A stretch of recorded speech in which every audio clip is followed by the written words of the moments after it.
the next it is called hydroelectricity. So what is hydroelectricity? Do you have idea, children, how electricity is produced? Yes, it is by water. Water plays a vital role. Now let us see what is the meaning of this hydroelectricity. Electricity generated from the force of falling water is called hydroelectricity. It is renewable, cheaper and has higher calorific value than coal and oil. It keeps the machines clean and it can easily transmit it. That is electricity. India does not have advocate fossil fuels like coal, oil and natural gas. So here there is a need of develop hydropower. So in previous, that is in part 1, we studied about India and water resource, right? So in that we studied about the Kosi project. 50% of electricity is given to Nepal. Yes, you have studied, right? They are the factors for the favorable for the development of hydropower that are found in India, which is the first hydroelectricity power plant that was installed, that is in 1897 before independence, Darjeeling in West Bengal, the first installed hydroelectricity. Then the real generation, that was in 1902, was successful done in Shivanasamudram on Kaveri river in 1902. This is during the period of Vodayas, that is Sir M. Vishveshwaraya. Okay? And there are other hydropower that we can find in our India. The places like Karnataka, Shivanasamudram, Shimsha, Sharavati. Then in Tamil Nadu, below, above here you can say Mittur, Paikara, Papanasam, Periyar, Kodayar. And in Maharashtra, the places Koyana, Kohupoli, Bhola. Odisha to the east part, Hirakud, Bhimkud, Rigali.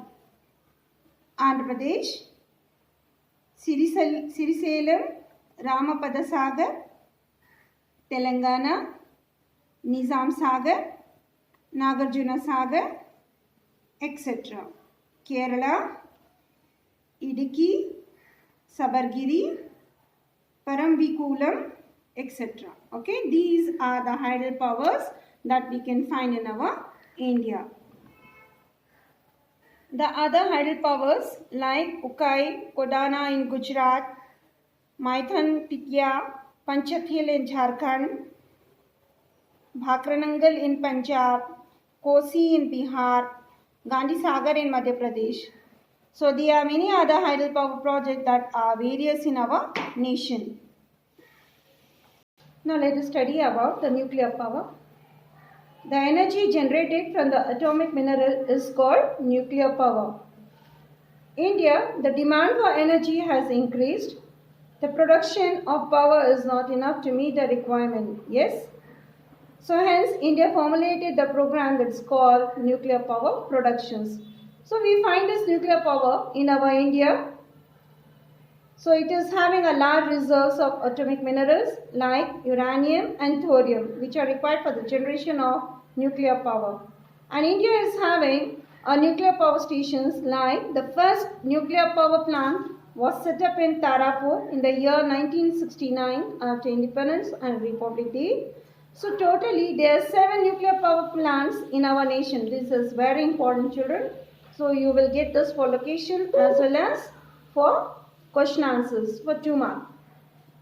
The first is Tarapur near Mumbai in Maharashtra, Rana Pratap Sagar near Kota in Rajasthan, Kalpakam near Chennai in Tamil Nadu, Narora near Narora in Uttar Pradesh, Karakapara in Gujarat, Kaiga near Karwar in Karnataka and Kundankulam in Tamil Nadu. So these are the nuclear power plants that we find in our India. Now let us study about the non-conventional power resource. In India we can find this non-conventional power resource in abundance. So they are renewable, pollution free and eco-friendly. so they can be conveniently supplied to urban as well as rural area. They are capable of meeting the requirement of power in India. In recent years, energy consumption has increased. So now we see this non-conventional power resource, especially to the west part of India, Gujarat, Rajasthan. So as soon as the month of April begins, so these people use this non-conventional power resource because they wanted to save the conventional resource.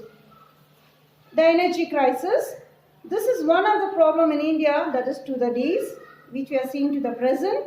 It is a great demand for energy. Now, in olden days, the people were using the wooden stoves.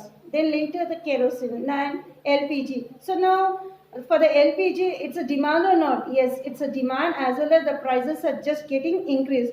Do people say no, not to buy the LPG cylinders? Obviously, they wanted to cook the food. They use this. So only it's a great demand that's called the energy crisis that we need in our day-to-day life. The production of energy is not sufficient. The causes for the energy crisis in nation, yes, we have a population, number of people living in our India, and the people depend on this energy. It has adverse effect on industrial, agriculture, transport, trade. Not only for the home purpose, it is used in industry, agriculture, transport and trade. And what are the main reasons for this energy crisis? That is, number one, major deposit and shortage of petroleum. Yes, we have a different kind of transport in our India, especially the road transport we use in our daily life here. Without petrol, do the transport run? No, we needed the petroleum here. So it is a shortage, but the people wanted to, as a demand of this energy get increasing, do the people say get rid of this demand? How much, whatever the value, the people they wanted this petroleum. They are in need is transport make the people to easy way.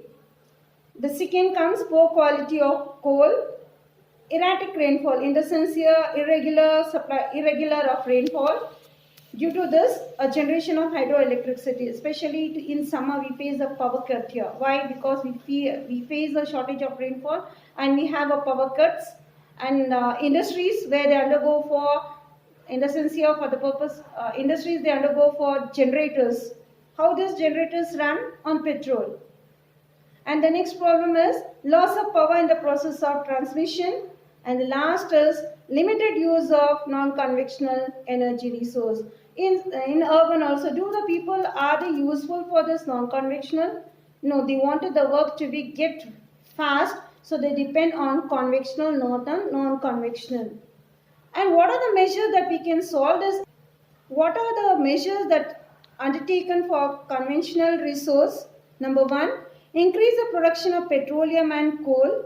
Is it possible? Steps to be taken to have substitutes for oil and coal.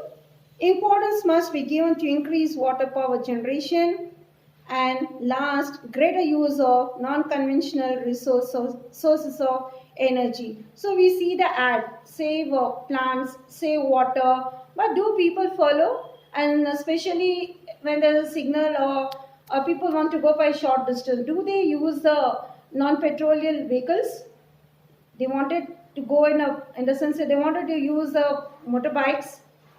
They never use a cycle. They won't go by walk. They wanted, it's become, and the people never realize the importance of resource which is short in nature, but they wanted to use as a fashion. So it's a motto that where we see the ads, save petrol, save water and save trees. So we have studied this topic about the mineral resource and power resource, and your children, you are going to refer to the places and you are going to locate for, if the question is asked for the petrol or for the purpose of minerals like iron ore or bauxite, why, what are the uses, you should be able to answer.